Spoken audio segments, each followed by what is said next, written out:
이어서 3차 시 공부를 합니다. 우리가 지금 어떤 공부하고 있죠? 어떤 자료 보고 있죠? 화차, 영어 화차를 이제, 그 어떤 의미를, 주제를 분석해 가면서 그것이 우리의 삶에 어떤 이제 일정한 의의가 있는가, 이런 어떤 비평문을 검토하는 그런 과정에 있습니다. 그래서, 지난 그 2차 시에서 이어서 이야기를 좀 나누도록 할게요. 프레카리아트를 이제 설명을 하려다가 그 시간이 제한이 있어서 2차 시에 끊었는데, 프레카리아트가 뭔가를 설명을 할게요. 그 다음 페이지 좀 올려주세요. 이 몇 가지 개념만 알면 아주 간단하게 정리를 할 수가 있어요. 자, 지난 시간에 여러분에게 내가 설명했던 개념이 있죠. 뭐가 있나요?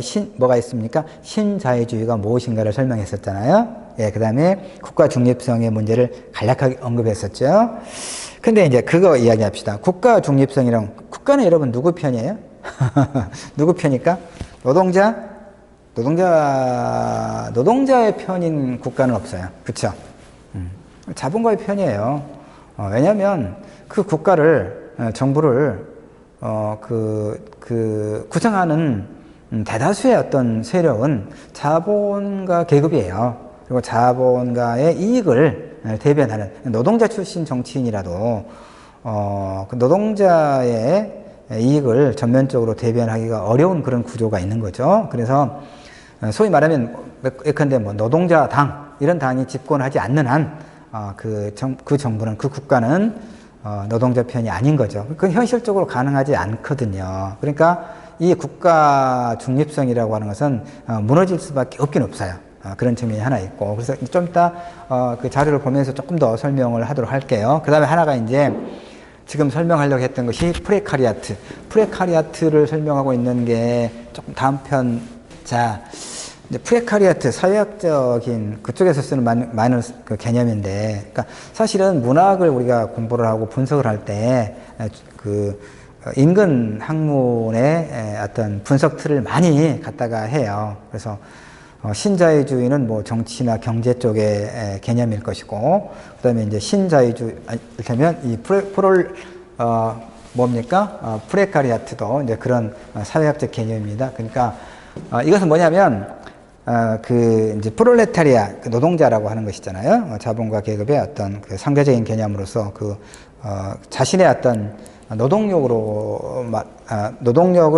노동력으로서 임금을 받고 살아가는 이런 계급을 이제 우리가 프롤레타리아, 노동자라고 하죠. 그런데 프레카리아트는 뭐냐면, 아까 내가 IMF를 넘기면서 비정규직이 늘고, 또 여성 비정규직은 남성 비정규직보다 상대적으로 열악한 처우를 받고 이런 이야기 했잖아요. 그 다음에 단기 임시직이라든가 이런 것들이 굉장히 많고, 바로 이런 걸 말해요. 그러니까 프레카리아트라고 하는 것은, 그러니까 이제 고전적인 개념의 프롤레타리아, 노동자들은 어쨌든 노동 조건은 이제 열악하죠. 만족스러운 상태는 항상 없는 거니까. 다만 이제 다양한 어떤 투쟁과 힘을 모아서 그 노동의 조건이 좀 더 나아지도록, 확장될 수 있도록 노력을 해온 게 이제 인류 역사라고 볼 수 있지 않겠어요? 그런데 그런 노동자는 그나마 뭐라고 그럴까요? 좀 조심스러운 언급이긴 한데, 어쨌든 노동자로서의 일정한 권리를 이제 갖게 됐다는 얘기가 되는 거죠. 그런데 지금 새롭게 대두되고 있는 이 프레카리아트라고 하는 개념은 바로 이 신자유주의가 확산하면서, 아까 IMF를 우리가 극복하는 과정에서 비정규직 노동자가 대량으로 양산됐다라고 이야기했잖아요. 만들어졌다 이런 얘기죠.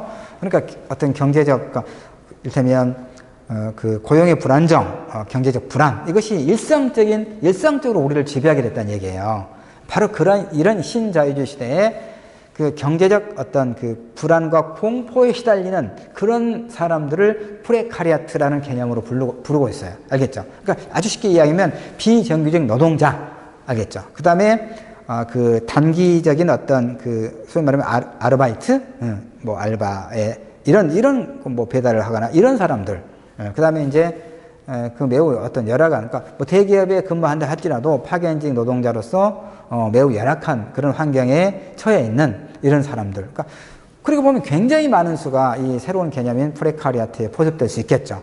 바로 이것이 이 21세기, 아니, 이 신자유주의 시대의 노동자들의 현실.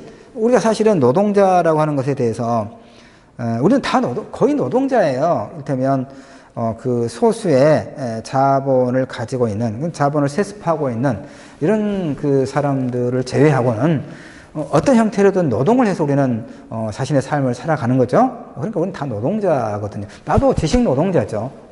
지식 노동자입니다. 그렇기 때문에 그런데 불안정한 거죠. 대부분 불안정. 이걸 이제 프레카리아트라는 개념으로 이야기하고 있습니다. 나와 있죠. 그 개념을 설명하고 있습니다. 화차는 이제 아까 지난 시간에도 그 일본 작가 뭐 그 이름이 뭐 6장가 7장가 되는데 기억 못 하겠네. 하여튼 일본 작가의 소설이에요. 그런데 그걸 원작으로 하지만 이제 한국적 상황에 맞게 각색을 했죠. 변영주 감독이. 줄거리는 이런 거예요. 그 이제 그 영화 배우 이름으로 할게요. 이선균. 그 코맹맹이 소리를 내는 좀 특별한 이선균이가 이제 그 동물병원, 자그마한 동물병원 그 원장이에요. 그런데 이제 김민희라고 하는 이제 여성을 만나서 이제 좋아하는 마음을 갖게 되고 두 사람이 그래서 이제 결혼하기로 해요. 그래서 영화의 첫 장면은 상당히 좀 그 인상적이죠. 그 이제 이선균이 아버지가 아주 좀 보수적인 안동, 경상북도 안동에 살고 있는 것으로 설정이 되고 있어요. 그래서 이제 그 아버지에게 그 신부도 좀 이제 인사도 시킬 겸, 그 다음에 그 청첩장, 인쇄된 청첩장도 갖다 드릴 겸 이제 그 가고 있는 거예요. 장면 기억하시죠? 영화 안 본 친구들은 그 머릿속에 그림을 그려보세요. 고속도로 휴게소에 이제 비가 좀 오긴 오는데 고속도로 휴게소에 차를 멈추고 비가 오니까 이제 이선균만 커피를 이렇게 사러 이제 휴게실로 가는 거죠. 여러분도 마시고 그러세요? 이런 거. 그래서 이제 커피를 사가지고 와서 보니까 이 김민희가 사라지고 없네. 사라지고 없는 거. 그래서 깜짝 놀라가지고 이를테면 그 영화는 꼭 우산도 안 쓰고 가더라고. 오늘 보통 아무리 급해도 우산을 써야지. 근데 비를 다 맞고 하여튼 김민희를 찾지 못하죠. 근데 그 저쪽에 휴게소 화장실 쪽에서 김민희의 머리핀이 발견되죠. 그러니까 독자 그 영화를 보는 이제 관객도 그렇고 이선균도 그렇고 김민희에게 의도치 않은 어떤 그 일이 발생했을지도 모른다는 그런 생각을 갖게 될 거 아니에요. 이제 그런 상황인데, 그래서 이제 이선균은 여러분 같으면 그런 상황이라면 어떻게 할 거예요? 경찰관서 찾아가서 일단 신고하겠죠. 왜냐하면 전화도 안 받으니까. 김민희 전화도 안 받고 갑자기 흔적이 사라진 거예요. 그래서 이제 얼마나 당황하고 놀랍고 걱정되겠어요. 그래서 그 경찰서인가 파출소인가 찾아가서 이제 신고를 하죠. 근데 그 경찰이 아까 국가 중립성 비슷해요. 이런 영화 패턴 우리가 많이 보잖아요. 사실 한국 영화에서. 그럼 경찰이 뭐라고 대답합니까? 다 이제 적은 다음에 우선 이선균은 얼마나 급하고 답답한데 경찰은 무표정한 표정이에요. 그냥 결혼을 앞두고 있으면 그 스트레스 때문에 종종 사라지기도 한답니다. 가출일지도 모르니까 며칠 기다려 봅시다. 이렇게 이야기하는 거예요. 이선균이 얼마나 화가 나겠어요? 하여튼 물론 경찰의 죄는 아니죠. 어쨌든 그런 상황으로 시작을 돼요. 그러면 이제 문제는 뭐냐면 이선균은 이 사라진 김민희가 도대체 어디로 갔는가를 추적하겠죠. 자, 경찰서에 신고했는데 이제 기다려보자. 더 이상 할 것이 없네. 그래서 이제 차를 돌려서 차를 고속도로에서 유턴하면 안 되는데 어떻게 돌렸나 모르겠네. 어쨌든 집에 오는 거죠. 김민희가 살고 있는 집 원룸인가? 가서 보니까 흔적이 없어진 거죠. 급하게 옷이라든가 이런 소지품을 싸가지고 간 흔적만 남아있는 거예요. 그러니까 이건 이제 실종이 아니라 사라졌다는, 의도적으로 사라졌다는 그런 의심이 이제 들기 시작하는 거예요. 그래서 이선균은 경찰의 힘을 빌릴 수가, 경찰은 움직이지 않으니까. 그래서 이제 마침 그 영화배우 이름 모르겠네. 한 사람이 있는데 자기 그 사촌 형 그 경찰관 형사였는데 돈을 먹고 잘린 그래서 집에서 놀고 있는 그 사촌 형을 찾아가서 종근이라고 나옵니다. 그 영화에서 그 종근이 형을 찾아가서 부탁을 해요. 자, 이렇게 해서 사라졌다. 사라졌다. 좀 찾게 도와달라. 쉽게는 안 하지만 어쨌든 여차여차해서 이제 알았다 하고 이제 추적을 하는 거죠. 그러니까 이 영화는 일종의 스릴러라고 할까? 추리, 스릴러라기보다는 추리. 이 사라진 김민희 차경선이라고 나오는데 하여튼 이 차경선의 흔적을 이제 찾아가는 거예요. 흔적을 찾아가는데 결론이 뭐냐? 이 김민희가 지금 쓰고 있는 자기 이름이 아니란 얘기예요. 그러니까 결국은 이런 거예요. 김민희의 아버지가 IMF 때 뭐 부산인가 하여튼 그쪽 지역에 가구 공장을 중소규모의 가구 공장을 하고 있었다는 얘기예요. 근데 IMF가 이제 터지니까 어음도 이렇게 부도가 나고 그래서 이제 그 어음을 막지 않으면 안 되니까 은행에서 이제 돈을 빌리려고 하는데 은행에서는 이제 돈 안 빌려줘요. 그때는. 그럼 이제 은행에서 돈을 빌리지 못하니까 어떻게 되겠어요? 사채업자한테 손을 내밀게 되는 거죠. 사채였으면 정말 안 돼요. 사채는 우리나라 사채업자들 대부분은 일본 야쿠자 자금이라고 하고 그다음에 엄청나게 높은 고율의 이자를 가져가는 거죠. 근데 그 김민희 아버지가 사채를 빌려다가 이제 갚아야 되는데 어때요? 사채 빌린 사람 대부분 못 갚아요. 그러니까 갚지 못하니까 이제 어디로 도망간 거예요. 쉽게 말해서. 그럼 사채업자들이 어떨까요? 돈 포기하지 않죠? 우리가 상상해 볼 수 있잖아요. 여러분이 사채업자라고 생각해. 어떻게 할 거예요? 그냥 내버려 둘 거예요? 돈 받으러 가야지. 받으러 가죠. 김민희 집에 갑니다. 김민희하고 김민희 엄마만 있어요. 김민희 엄마를 갖다가 이제 사창가에 집어넣고 이런 아주 못되게 굴고 1년 만에 그 몰핀 주사 맞고 이런 처참한 상태로 이제 시체로 발견돼요. 그걸로 끝이 아니에요. 사채 돈 빌리면 안 돼요, 여러분. 돈 없으면 나도 돈 없는데 하여튼 어떻게 내가 돈을 빌려줄 수는 없는데 어쨌든 사채는 빌리면 안 돼요. 나하고 상담을 하세요. 네, 길은 찾아볼 수 있는데 돈 없으니까 돈은 못 빌려줄 것 같지만 어쨌든 사채는 절대 안 됩니다. 자, 사채업자들이 이제 김민희를 또 찾아오는 거죠. 근데 김민희는 이제 어떤 다른 괜찮은 사람의 도움으로 결혼을 해서 식당을 하고 있는데 이 조폭들이 거기까지 찾아와서 아주 이렇게 엉망진창을 만들고 결국 김민희도 이혼하고 또 김민희를 또 이제 또 사창가로 집어넣어요. 그러니까 이게 이 영화가 그러니까 결국 뭐냐면 이 신자유주의 이런 그 이윤의 추구를 아주 그 최상의 가치로만 여기는 이런 신자유주의 시대에 있어서 많은 노동자들은 어려움을 겪겠죠, 당연히. 근데 여성은 더 착취를 당하는 거예요. 그러니까 보세요. 그 사채를 갖다 쓴 김민희 아버지가 사라졌기 때문에 그러긴 하겠지만 김민희의 어머니, 그 다음에는 김민희, 그러니까 여성이 성적 착취의 대상이 되는 거죠. 이 자본주의 시대, 자본주의 체제에서는 여성이 상품화 되는 거죠. 이런 어떤 그런 그 비극적인 상황, 폭력적인 상황을 함께 다루고 있는 소설이죠. 그게 이제 변형주가 여성 감독이기 때문에 또 그런 어떤 사고가 반영됐을 거라고 생각하기도 해요. 자, 그런 상황이어서 이제 다시 이 줄거리가 좀 길게 설명하고 있는데 내가. 자, 그러고 있는데 어쨌든 여러분 영화를 같이 봤으면 내가 설명 안 해도 되는데 어쨌든 영화를 이제 나 혼자만 봤다고 생각을 하고 지금 이야기하는 겁니다. 하여튼 줄이도록 할게요. 자, 김민희가 이제 그 사창가에서 어찌어찌 도망을 나와요. 도망을 나와서 이제 그 사채업자들, 조폭들의 손아귀에서 벗어나서 살고 싶은 마음이 들 거 아니에요. 지옥을 경험했으니까. 그래서 이제 어떻게 생각을 하냐면 자기와 비슷한 상황에 있는 다른 사람을 골라요. 그래서 그 사람을 죽이고 그 사람의 이름으로 살아가는 거예요. 그러다가 이선균을 만나서 결혼하게 되는 거란 말이에요. 근데 이제 그 이선균의 남자 은행원에게 이제 뭐 신용카드를 이렇게 신청을 하고 어쩌고 하다가 찾아보니까 지금 그 이름 선영이라고 돼 있는 선영 뭐 그 선영이라고 하는 그 누군가를 죽이고 그 사람 이름을 지금 쓰고 있는데 그 사람이 또 옛날에 이제 뭐 신용불량자 해갖고 은행에 이제 체크가 돼서 신용카드가 발급이 안 된다는 거예요. 그래서 그 연락을 받고 이 고속도로 휴게소에서 이 김민희가 어디로 도망가 버린 것이단 말이에요. 그러니까 추적하다 보니까 거기까지 추적이 되는 거예요. 결론은. 자, 그래서 이제 마지막 영어 줄거리. 이제 문제는 그러니까 김민희가 그 지옥에서 살아나와서 그 살고자 하는 욕망은 뭐 어쩔 수 없겠죠. 근데 어때요? 이제 살기 위해서 자신과 거의 비슷한 형편에 있는, 그러니까 이 세상에 사라져도 누군가 찾지 않을 그런 여성, 나이도 비슷하고 그런 상황에 있는 여성을 몇 사람 골라가지고 가깝게 지내다가 그 사람을 죽이고 그 사람의 이름으로 지금 살아가는 거죠.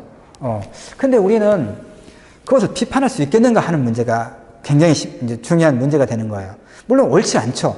자기가 살기 위해서 다른 사람을 살해하고 다른 사람의 이름으로 살아간다? 용서할 수 없죠. 그런데 이 영화를 보고 소설을 읽을 때 우리는 그렇게 쉽게 말을 못해요. 그런 윤리적인 어떤 비난을 못해요. 옳지 않음에도 불구하고. 왜냐하면 그가 쉽게 말해 아까 이야기했잖아요. 국가 중립성이 다 무너졌다. 없다. 자 보세요.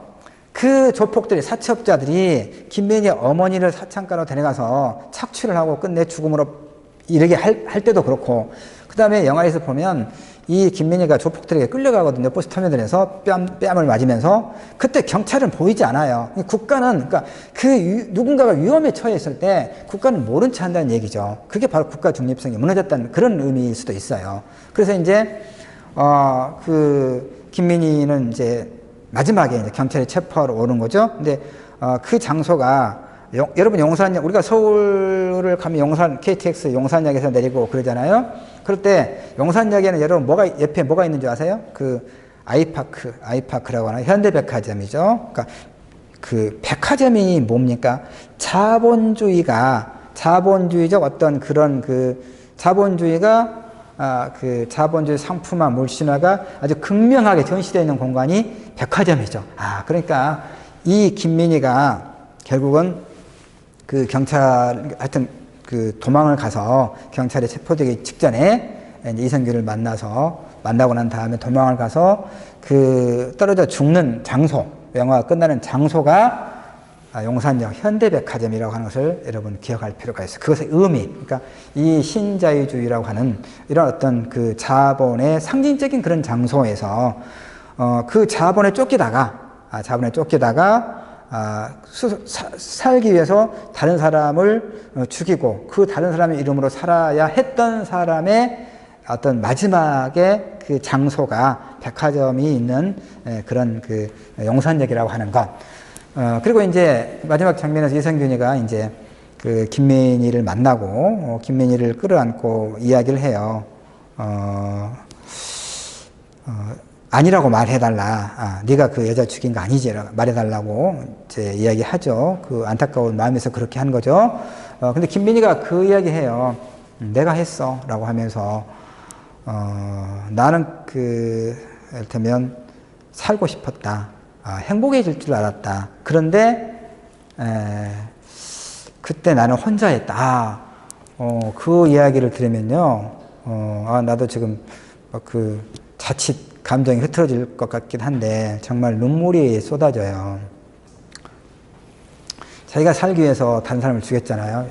우리는 용서할 수 없죠. 그런 범죄에 대해서. 그런데 이 사람이 김민희가 살고 싶었다. 행복해질 줄 알았다. 그런데 그때 나 혼자였다라고 하는 거죠. 아무도 그 옆에서 그를 도와주지 않았다는 것이죠. 물론 그것이 그 하나의 핑계로 인해서 그 범죄 행위를 정당화할 수 있는 건 아니에요. 그건 뭐 누구나 그러겠죠. 그럼에도 불구하고 그래서 강조하는 것은, 우리가 강조하는 것은, 내가 강조하는 것은 그런 상황에 놓여 있을 때, 그러니까 이 막다른 골목에 처해 있는 누군가에게 아무도 연대의 손길을 손을 내밀지 않았다는 것. 이게 굉장히 중요한, 이게 신자유주의 시대의 냉엄한 어떤 현실이다라고 하는 것을 이 소설과 영화가 잘 보여주고 있다는 것이죠. 여기까지 이 영화의 줄거리를 좀 길게 설명을 했고요. 그 다음에 이제 이 글에서 이제 그 이야기를 지금 쭉 이렇게 하고 있는 거예요. 근데 아까 그 2차 시에서 내가 썼던 감상문을 가지고 이야기했지만 이 글도 마찬가지예요. 굉장히 많은 분량의 그림에도 불구하고 내가 지금 이제 영화를 구구절절히 설명을 좀 했는데 여기서 그렇게 한 건 아니에요. 당연히. 여러분이 그 2페이지 분량의 비평문을 써낼 때도 뭐 영화든 책이든 간에 내가 가급적 내가 뭘 지정하지 않고 이런 공부를 바탕으로 영화 비평문을 쓰든가 어떤 독서 비평문을 쓰든가 여러분한테 자유롭게 맡길게요. 그 다음에 어떤 영화를 보든 어떤 책을 보든 내가 말은 하지 않을게요. 여러분 자유롭게 선택해서 영화 비평문 아니면 독서 비평문을 쓰도록 합시다. 과제로. 그런데 이제 주의할 게 있어. 우리 대학생들이잖아요. 대학생들인데 영화 감상문이든 영화 비평문이든 쓰라 그러면 이런 것 좀 쓰지 마. 뭐냐면 우리가 중학교 때 배웠던 그 제목이 뭐지고? 소녀를 만나서 그 강가에서 조약돌 던지면서 뭐 이렇게 던지면서 이 바보 하는 거 있잖아. 소나기, 황순의 소나기. 대학생이 독서 감상문 쓰고 비평문 쓰라고 하면 소나기에 대해서 나 정말 여러분 입장을 바꿔놔봐. 소나기가 우리가 중학교 때 읽었잖아요. 그 아름다운 그 어린 아이들의 그 어떤 사랑의 어떤 그 마음 그 자체로는 감동적일 수 있지만 그건 오늘날 21세기의 우리의 연애관과는 다르죠. 근데 그걸 여러분이 읽고 그 좋았다고 감상문을 쓰면 내가 공감을 하겠어요, 독자가? 우리가 쓰는 글은 누군가 읽죠. 여러분이 그 수업에서 내는 리포트는 누가 읽어요, 독자가? 교수죠. 교수를 감동시킬 수 있어야 돼. 감동은 아니더라도 개연성은 그렇구나라고 고개를 끄덕일 수는 있어야 되는데 그 중학교 교과서에 나오는 황순의 소나기 50년대 40년대 그 소설을 지금 여러분이 읽고 감상문을 썼다고 하면 좋았다라고 하면 내가 공감을 하겠느냐고요. 그러니까 조금 그건 뭘까요? 무성의하게 그냥 그 인터넷에 있는 그 갖다가 긁어온 거란 얘기예요. 내 말의 요지는. 알겠죠? 그러니까 여러분이 읽고 보고 쓰는 것이 가장 좋지만 누누이 이야기했지만 그럴 시간이 못 된다면, 그런 형편이 안 된다면 인터넷에 있는 자료를 활용을 하되 그것을 내 언어로 바꿀 줄 알아야지. 대학생이니까. 그러자고 이렇게 목 아프게 공부하는 거죠, 여러분? 그대로 공부하지 말고 적절히 활용할 거, 즉 공부를 하라는 얘기예요. 공부를 해야 돼요. 마지막 이제 정리 좀 할게요. 쭉 올려주겠어요? 제 결론으로 쭉 가봅시다. 시간이 없으니까 쭉 가면 결론이 있어요. 네. 조금만. 네.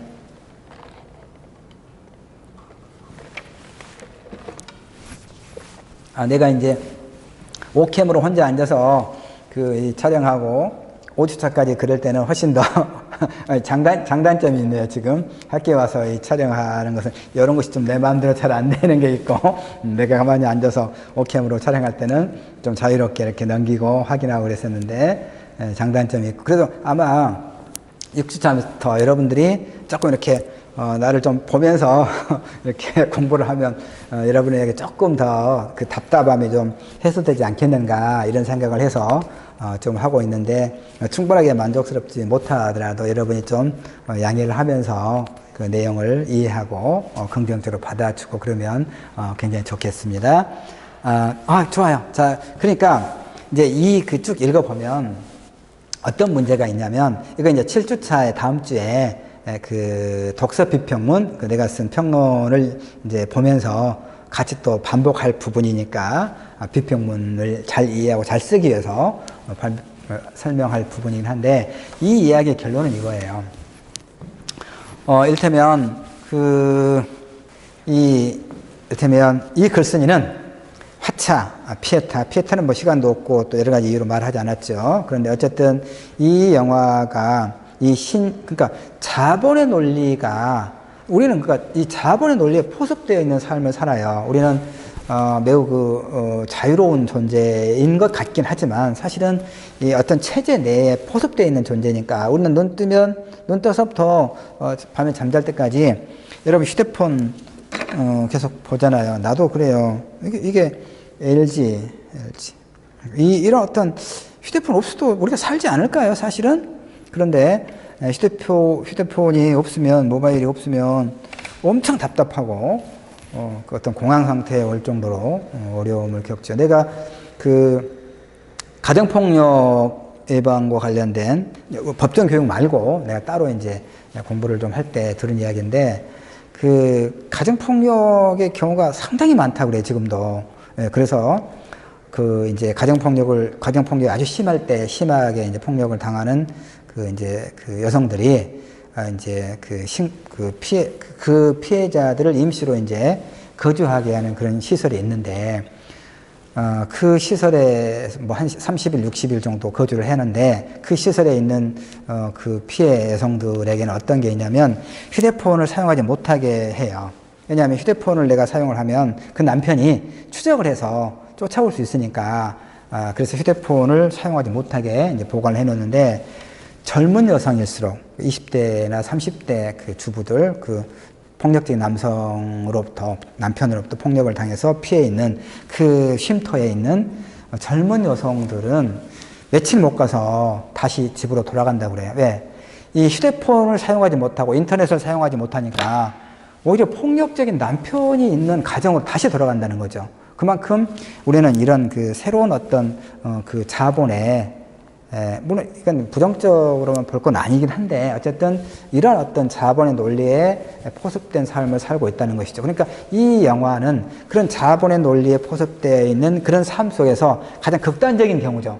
극단적인 한 경우를 보여주면서 우리가 어떻게, 그러니까 다양한 어떤 개별적이고 구체적인 어떤 어려움을 겪고 있는 사람들이 있을 것이고, 그 어려움이 어쩌면 어느 순간은 내가 될 수도 있을 것인데, 그때 나는 어떤 행동을, 어떤 태도를 취할 것인가, 누군가가 그런 어려운 상황에 있을 때 어떻게 연대의 손을 내밀 수 있을 것인가에 관해서, 다시 말해서 자본의 논리를 우리가 대체할 수 있는 것은 사실상 없어요, 현실적으로는. 그러면 그 논리, 자본의 논리, 자본의 구조 속에서 우리가 할 수 있는 일은, 최선의 일은 무엇일 것인가에 관해서 이야기하고 있는 거죠. 그건 내가 결론적으로 이야기하면, 공감과 연대, 지지, 말은 쉽고 추상적이긴 해요. 그럼에도 불구하고 이것의 필요성을 이 글은 이제 결론적으로 강조하고 있다는 것. 그 다음에 이 글 같은 경우는 이제 국가의 어떤 역할, 공적인 어떤 역할을 좀 더 강조하고 있다, 이렇게 이야기를 드릴 수 있을 것 같아요. 하여튼 여기까지 해서